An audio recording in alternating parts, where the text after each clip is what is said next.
Hello दोस्तों, मेरा नाम है संदीपन मौर्य। आप सभी का बहुत बहुत स्वागत है आपके अपने यूट्यूब चैनल क्रेजी नॉलेज में।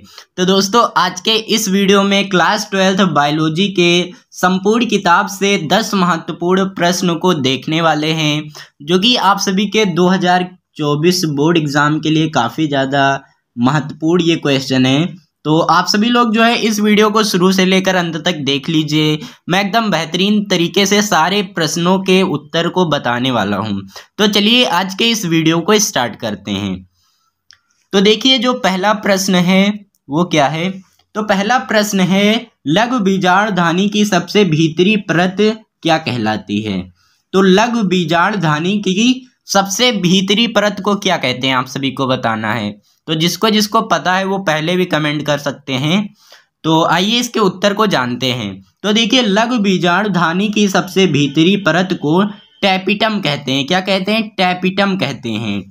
यह विकसित होने वाले लघु बीजाणु यानी कि परागकण को पोषण प्रदान करता है। क्या प्रदान करता है? पोषण प्रदान करता है।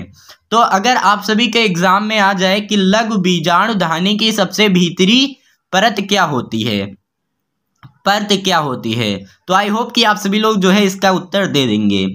तो मैंने जो बताया है यही आप सभी को लिख देना एकदम बेहतरीन तरीके से। लघु बीजाणुधानी की सबसे भीतरी परत को जो है क्या कहते हैं? टैपिटम कहते हैं। फिर उसके आगे इसको लिख देना है, बस हो गया। इतना छोटा सा आंसर है। अब आइए अगले क्वेश्चन की ओर बढ़ते हैं। तो अगला क्वेश्चन है वो है कि मेंडल क्या है। अगला क्वेश्चन है, मेंडल ने जिन लक्षणों की वंशागति का अध्ययन किया उसमें से 4 के नाम बताइए। यानी कि मेंडल ने जिन लक्षणों की वंशागत, यहाँ पर रहेगा, वंशागत का अध्ययन किया था उसमें से 4 लक्षणों के नाम बताना है। तो आइए जानते हैं 4 लक्षण कौन कौन से हैं। तो देखिए, उत्तर में आप सभी को लिखना है, मेंडल ने अपने प्रयोग के लिए मटर के पादप के 7 जोड़ी लक्षणों का तुलनात्मक चयन किया। अब कौन कौन से किया? 7 तो नहीं लिखना है, लेकिन आप सभी को 4 ही लिखना है, क्योंकि यहाँ पर कितने पूछा है? 4 पूछा है, तो आप सभी को 4 ही लिखना है। तो यहाँ पर पहला जो है वो है बीज का रंग। क्या है? पहला है बीज का रंग, दूसरा है बीज का आकार, तीसरा है पुष्प का रंग, चौथा है पुष्प की स्थिति। तो आप सभी को इन्हीं चारों को याद कर लेना है और इन्हीं को जाकर लिख देना है। पहला क्या है? तो पहले में लिखना है बीज का रंग, दूसरा जो है वो है बीज का आकार, तीसरा जो है वो है पुष्प का रंग, और जो चौथा है वो है पुष्प की स्थिति। अब अगले क्वेश्चन की ओर बढ़ते हैं। ये काफ़ी ज़्यादा इंपॉर्टेंट क्वेश्चन है, वेरी आईएमपी है। क्या है? वेरी आईएमपी है। तो आप सभी लोग जो है इसको तैयार कर लीजिए। तो जो क्वेश्चन है वो है, परिवार नियोजन पर टिप्पणी लिखिए। ये आप सभी के जो है लॉन्ग क्वेश्चन में पूछा जाएगा, और ये या तो 5 नंबर में पूछा जाएगा या 4 नंबर में पूछा जाएगा। यानी कि जो लॉन्ग क्वेश्चन होते हैं 5, 6, 7, 8 नंबर के, उसी में ये पूछा जाएगा कि परिवार नियोजन पर जो है टिप्पणी लिखिए। तो मैं इसका आंसर आप सभी को बताता हूँ। देखिए, परिवार नियोजन पर टिप्पणी कैसे लिखना है अब वो जानते हैं। शाब्दिक रूप से परिवार नियोजन का अर्थ साधारण 2 या 3 संतानों को जन्म देकर परिवार के आकार को नियोजित रूप से सीमित रखना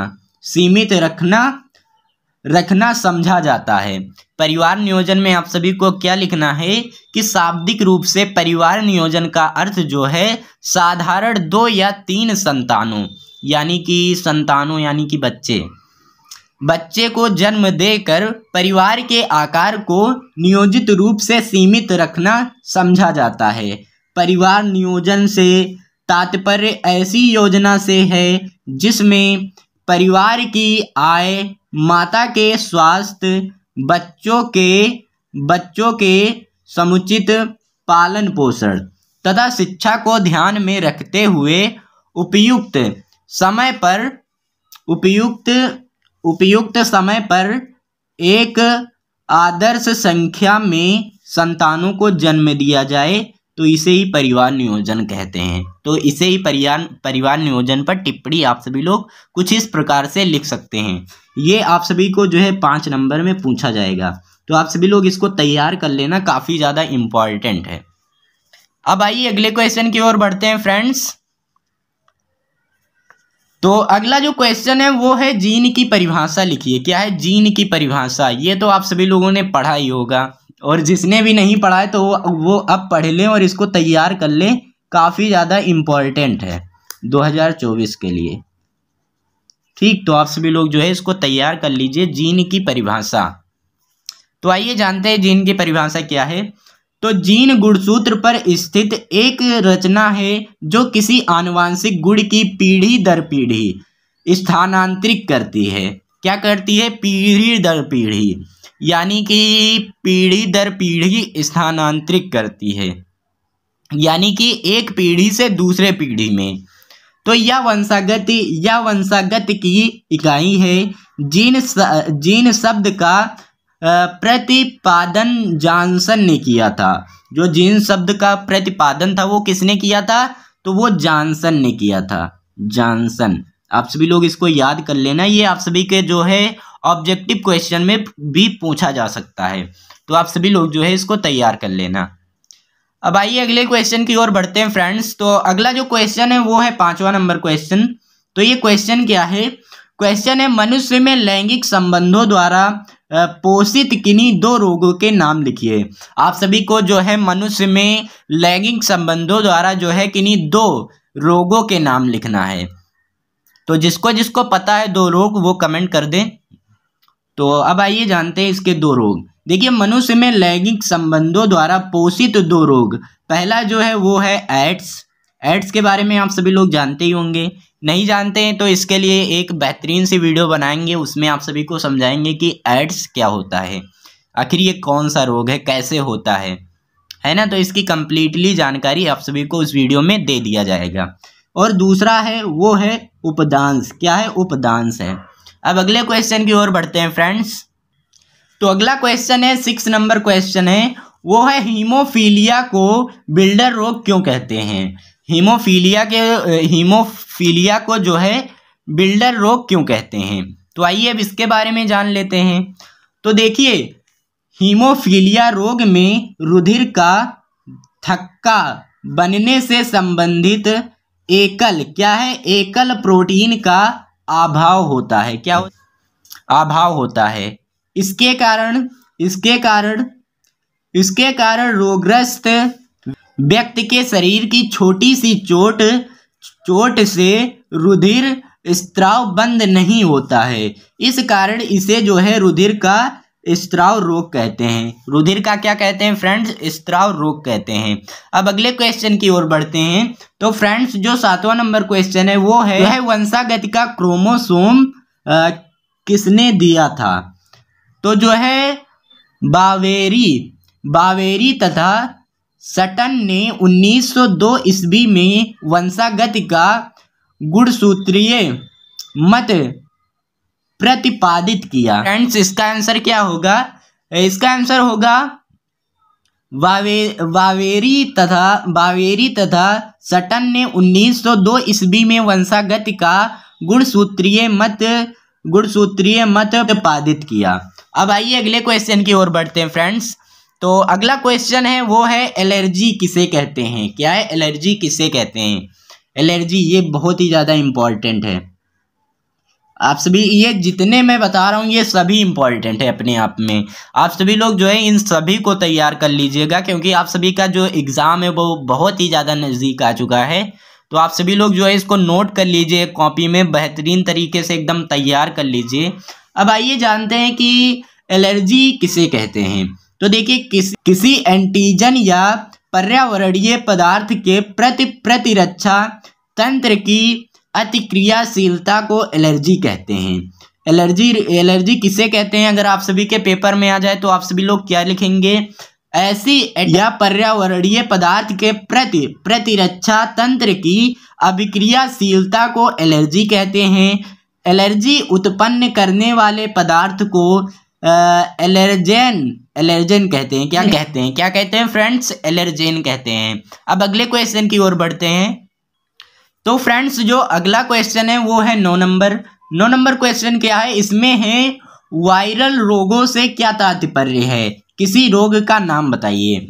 आप सभी को जो है एक मतलब वायरल रोगों से क्या तात्पर्य है, सबसे पहले आप सभी को ये बताना है, और किसी रोग का जो है आप सभी को इसमें नाम भी बताना है। तो आइए जानते हैं। वह रोग जो वायरस द्वारा उत्पन्न होता है उसे वायरल रोग कहते हैं। उसे क्या कहते हैं? वायरल रोग कहते हैं। वायरल रोग किसे कहते हैं? अगर आप सभी के पेपर में आ जाए तो आप सभी लोग क्या लिखेंगे? वह रोग जो वायरस द्वारा उत्पन्न होता है उसे वायरल रोग कहते हैं। जैसे एड्स, जैसे क्या है? एड्स एक वायरल रोग है जिसका पूर्ण इलाज अभी भी संभव नहीं है। तो ये जो फ्रेंड्स एड्स रोग है, ये जो एड्स रोग है, इसका जो इलाज है वो अभी संभव नहीं है, यानी कि अभी इसका इलाज नहीं ढूंढा गया है। अब देखते हैं आगे होता है या नहीं होता है, इलाज इसका आता है या नहीं आता है। देखिए, मैं ये एड्स क्या होता है कम्प्लीटली वीडियो आप सभी के लिए बनाऊंगा, फिर उसमें बताऊंगा कि एड्स क्या होता है। अब आइए जानते हैं फ्रेंड्स 10वां क्वेश्चन क्या है। तो देखिए, जो 10वां क्वेश्चन है वो है पीलिया रोग। क्या है? पीलिया रोग से पीलिया रोग क्या है या क्यों होता है? आप सभी को जो है बताना है कि पीलिया रोग क्या है और ये क्यों होता है। तो देखिए, आइए जानते हैं पीलिया रोग। पीलिया विषाणु जनित यकृत रोग है। पीलिया जो है वो क्या है? विषाणु जनित यकृत रोग है। यह रोग रुधिर की जो है तन्यता बढ़ाने व कमजोरी तथा के कारण होता है। किसके कारण होता है? तो तन्यता बढ़ाने व कमजोरी तथा बढ़ाने के कारण यह रोग होता है। और पीलिया रोग क्या होता है ये लिख देना है। पीलिया रोग जो है विषाणु जनित यकृत रोग है। बस इतना ही हो गया, कितना आसान था। तो आप सभी लोग जो तैयार कर लेना, जो मैंने 10 बहुत ही ज़्यादा IMP क्वेश्चन बताए हैं, यानी कि महत्वपूर्ण क्वेश्चन बताए हैं।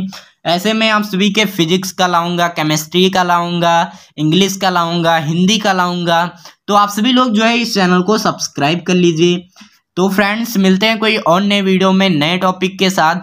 और हाँ, अगर आप सभी को किसी टॉपिक पर वीडियो चाहिए तो वो भी कमेंट कर देना। अगर आप सभी को किसी चैप्टर में डाउट है या मतलब किसी भी क्वेश्चन में डाउट है तो कमेंट बॉक्स आप सभी के लिए खाली है, आप सभी लोग जो है कमेंट कर दीजिए। तो फ्रेंड्स, मिलते हैं कोई और नए वीडियो में। तब तक के लिए जय हिंद, जय भारत। वीडियो देखने के लिए धन्यवाद।